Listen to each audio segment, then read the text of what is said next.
ನಮಸ್ಕಾರ ಸ್ನೇಹಿತರೆ. ಈಗ ನಾನು ಮೊಳಕೆ ಹುರುಳಿಕಾಳು ಸಾರು ಮಾಡ್ತಾಯಿದ್ದೀನಿ.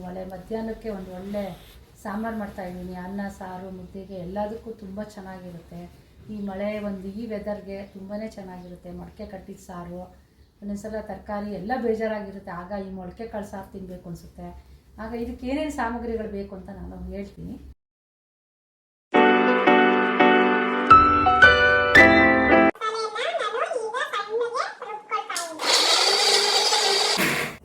ನಿಮಗೆಲ್ಲ ಈ ಮೊಳಕೆ ಹುರುಳಿಕಾಳು ಸಾರು ತುಂಬ ಇಷ್ಟ ಆದರೆ ಎಲ್ಲರೂ ಲೈಕ್ ಮಾಡಿ, ಶೇರ್ ಮಾಡಿ, ಸಬ್ಸ್ಕ್ರೈಬ್ ಮಾಡಿ, ನಿಮ್ಮ ಫ್ರೆಂಡ್ಸ್ಗೆಲ್ಲ ಹೇಳಿ.